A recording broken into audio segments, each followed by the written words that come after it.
Hey guys, Hindi साहित्य संगम के इस यूट्यूब चैनल पर आप सभी का बहुत बहुत स्वागत है। आज की जो क्लास है, इस क्लास में हम लोग पढ़ने वाले हैं एनसीईआरटी क्लास 9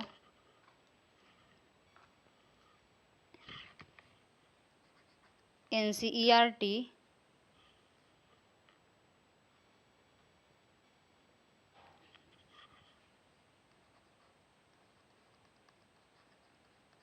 क्लास 9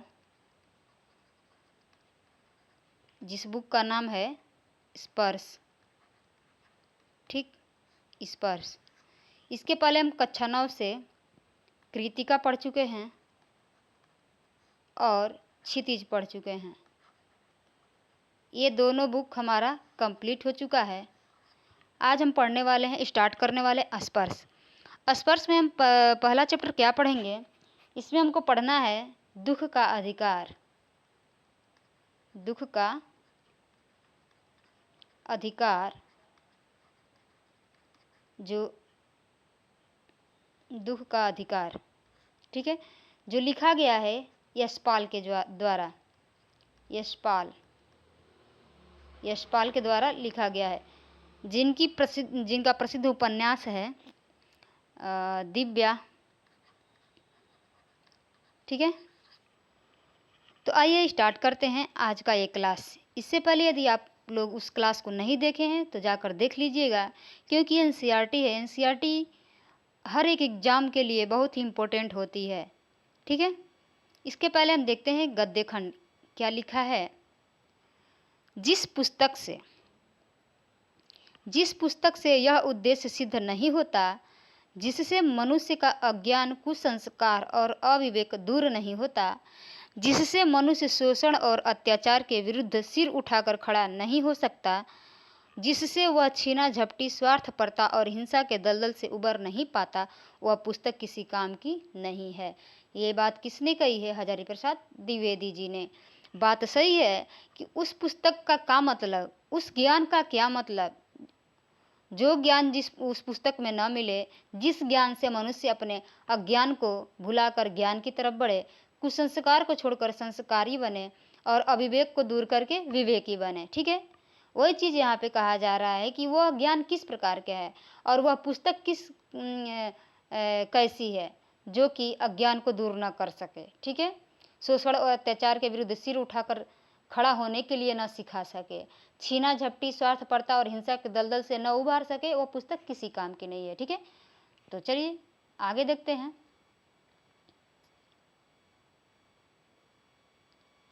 गद्य का पठन पाठन।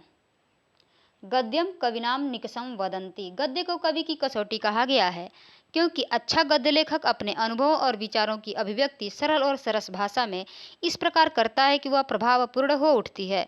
वह अपने विचारों को एक व्यवस्थित क्रम में तथा तर्कपूर्ण ढंग से रखता है। अपनी भाषा को अधिक संप्रेषणीय बनाने के लिए वह कभी मुहावरों का प्रयोग करता है तो कभी लोकोक्तियों का। प्रसंग की आवश्यकता के अनुसार कभी सपाट और सरल भाषा का प्रयोग करता है तो कभी व्यंग्यपूर्ण लाक्षणिक भाषा का। यहाँ गद्य पाठों का संकलन इस दृष्टि से किया गया है कि विद्यार्थी को विविध भाषा प्रयोगों और व्यवहारों से परिचित कराया जा सके, जिससे भाषा प्रभावपूर्ण और संप्रेषणीय बनती है। पाठ्यपुस्तक में यथासंभव विविध विधाएं संकलित करने का प्रयास किया गया है।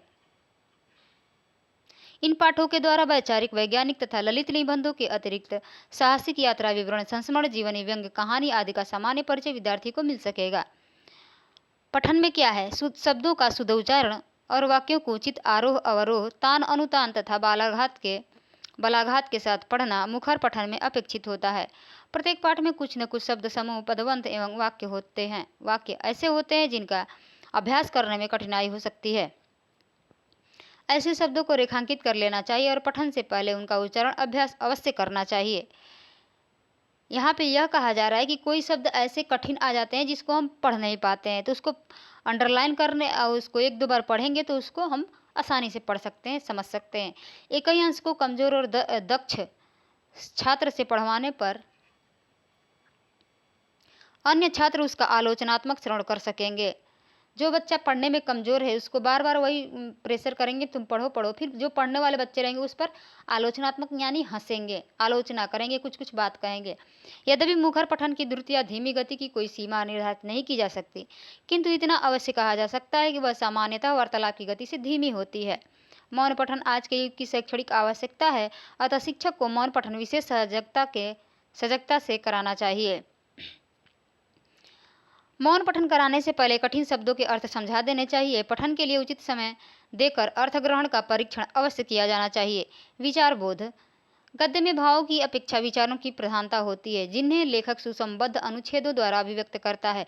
पाठ में अनुच्छेदों का महत्व होता है, अतः उन्हें उसी क्रम में पढ़ाया जाना चाहिए। पाठ पढ़ने के बाद उसके प्रभाव की पकड़ का परीक्षण किया जाना चाहिए। विचारबोध के प्रश्न समग्र पाठ को समझने में सहायक सिद्ध होते हैं। पूर्ण प्रभाव के लिए पाठ में आए उन छोटे छोटे विचारों के परस्पर संबंधों पर भी विचार करना चाहिए, जो समग्र प्रभाव बनाने में सहायक होते हैं। भाषा का प्रयोग। पाठ में आए हुए विविध भाषा प्रयोग विद्यार्थियों के भाषा सीखने एवं उनकी संप्रेषण क्षमता के विकास में सहायक हो सकते हैं। पठन पाठन के समय उन पर अवश्य ध्यान दिया जाना चाहिए। प्रश्न अभ्यासों में दिए गए भाषा प्रयोग तो वानगी मात्र है, हाँ, उन्हें आधार के रूप में अवश्य स्वीकार किया जा सकता है। ध्यान दिया जाना चाहिए कि कहावतों और मुहावरों के प्रयोग से भाषा अधिक सहज, व्यंजक, प्रभावपूर्ण और संप्रेषणीय बनती है। वाक्य के स्वाभाविक क्रम को कभी कभी बदल देने से अभिव्यक्ति अधिक सशक्त बन जाती है। अलंकारों का प्रयोग केवल कविता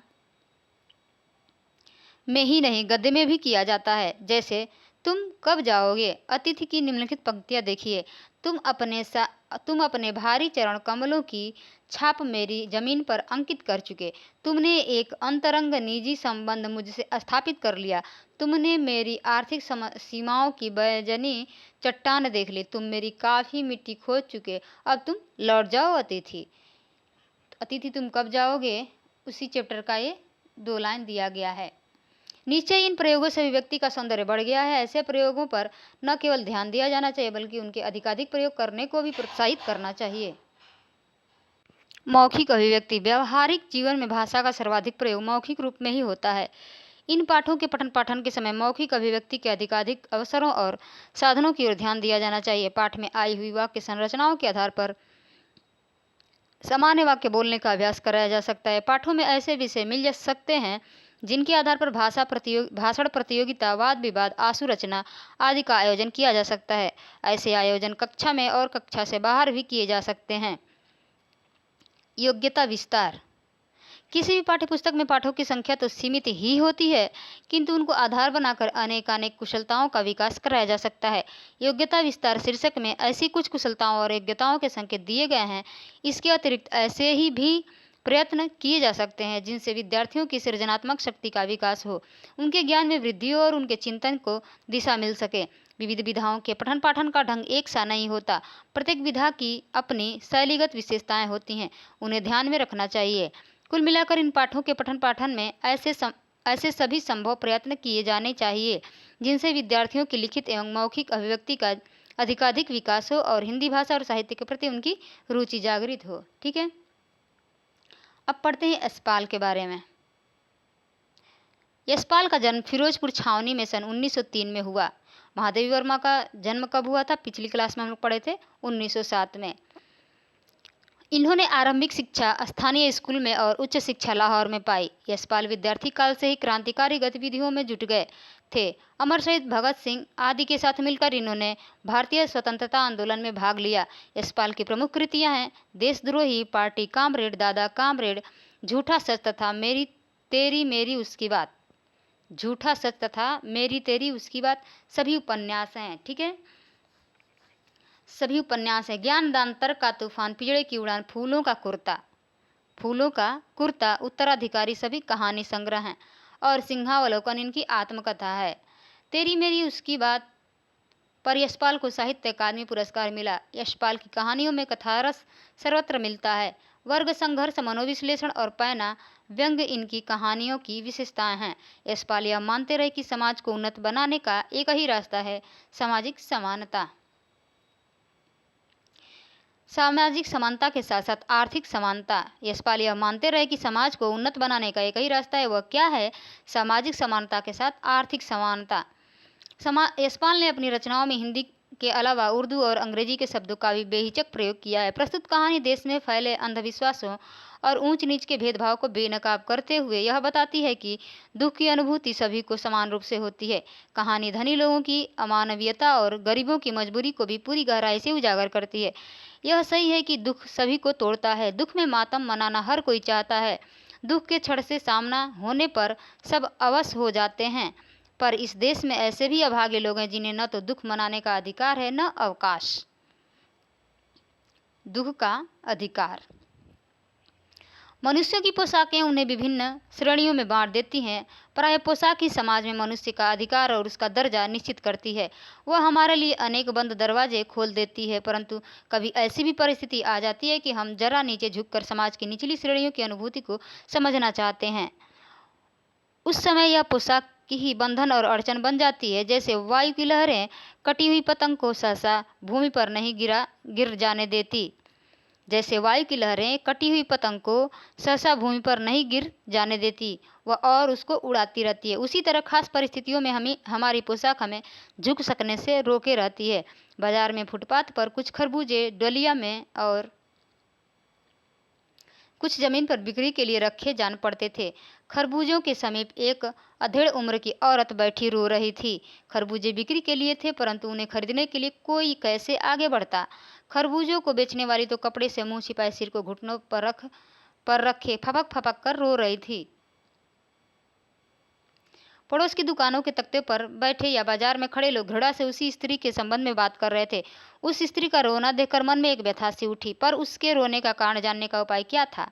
फुटपाथ पर उसके समीप बैठ सकने में मेरी पोशाक की व्यवधान बन खड़ी हो गई थी। पोशाक ही व्यवधान बन खड़ी हो गई थी। व्यवधान यानी रुकावट।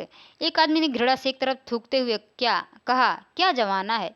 जवान लड़के को मरे पूरा दिन नहीं बीता और यह बेहया दुकान लगा के बैठी है, तो क्या करे, कहाँ से खाएगी। ये क्या जमाना है, जवान लड़के को मरे पूरा दिन नहीं बीता और यह बेहया दुकान लगा के बैठी है। उस खरबूजे वाली को कोस रहा था, बोल रहा था। दूसरे साहब अपनी दाढ़ी खुजाते हुए कह रहे थे, अरे जैसी नियत होती है अल्लाह भी वैसी ही बरकत देता है। सामने के फुटपाथ पर खड़े एक आदमी ने दिया सलाई की तीली से कान खुजाते हुए कहा, अरे इन लोगों का क्या है, ये कमीने लोग रोटी के टुकड़े पर जान देते हैं। इनके लिए बेटा बेटी, खसम लुगाई, धर्म ईमान सब रोटी का टुकड़ा है। तीनों लोग तीन तरह की बातें किए उस औरत के बारे में। परचून की दुकान पर बैठे लाला जी ने कहा, अरे भाई, उनके लिए मरे जिए का कोई मतलब ना हो, पर दूसरे के धर्म ईमान का तो ख्याल करना चाहिए। जवान बेटे के मरने पर 13 दिन का सूतक होता है और वह यहाँ सड़क पर बाजार में आकर खरबूजे बेचने बैठ गई है। 1000 आदमी आते जाते हैं, कोई क्या जानता है कि इसके घर में सूतक है। कोई इसके खरबूजे खा ले तो उसका ईमान धर्म कैसे रहेगा, क्या अंधेर है। पास पड़ोस की दुकानों से पूछने पर पता लगा उसका 23 बरस का जवान लड़का था। घर में उसकी बहू और पोता पोती हैं। लड़का शहर के पास 1.5 बीघा भर जमीन में कछियारी करके परिवार का निर्वाह करता था। खरबूजों की डलिया बाजार में पहुंचाकर कभी लड़का स्वयं सौदे के पास बैठ जाता, कभी माँ बैठ जाती। लड़का परसों सुबह मुंह अंधेरे बेलों में से पके खरबूजे चुन रहा था। गीली मेड़ की तरावट में विश्राम करते हुए एक सांप पर लड़के का पैर पड़ गया। सांप ने लड़के को डंस लिया।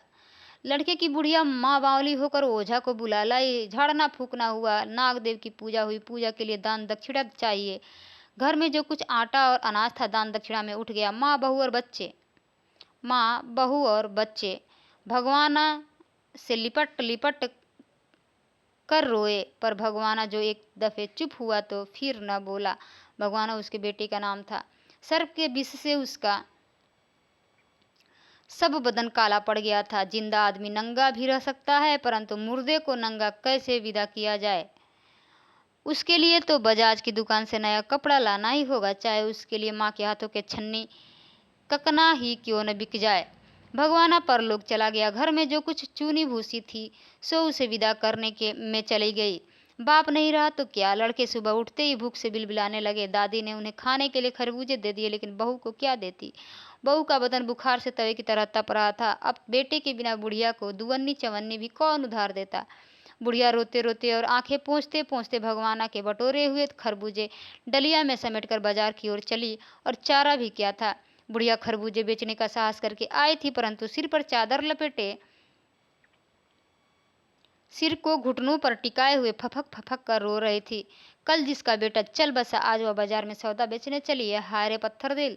उस पुत्र वियोगिनी के दुख का अंदाजा लगाने के लिए पिछले साल अपने पड़ोस में पुत्र की मृत्यु से दुखी माता की बात सोचने लगा। वह संभ्रांत महिला पुत्र की मृत्यु के बाद 2.5 मास तक पलंग से उठ न सकी थी। उन्हें 15-15 मिनट बाद पुत्र वियोग से मूर्छा आ जाती थी और मूर्छा न आने की अवस्था में आंखों से आंसू न रुक सकते थे। 2-2 डॉक्टर हरदम सिरहाने बैठे रहते थे। हरदम सिर पर बर्फ रखी जाती थी। शहर भर के लोगों के मन उस पुत्र शोक से द्रवित हो उठे थे। जब मन को सूझ का रास्ता नहीं मिलता तो बेचैनी से कदम तेज को जाते हैं। जब मन को सूझ का रास्ता नहीं मिलता तो बेचैनी से कदम तेज हो जाते हैं। उसी हालत में नाक ऊपर उठाए राह चलतों से ठोकरें खाता मैं चला जा रहा था।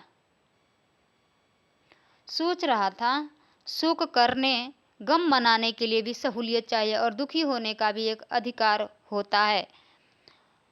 बात सही है, जिसके पास धन दौलत पैसा रुपया है, दुख भी वही मना सकता है। जिसके पास कुछ नहीं है, एक समय के लिए खाने के लिए उसके पास भोजन नहीं है, तो वो क्या दुख मनाएगा और क्या शोक मनाएगा। ठीक है, तो चलिए, ये कहानी बहुत ही मार्मिक थी।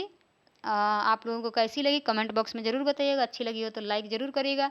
आप लोग मेरे क्लास को लाइक नहीं करते हैं, ठीक है, उससे संबंधित यहाँ पे प्रश्न दिए गए हैं।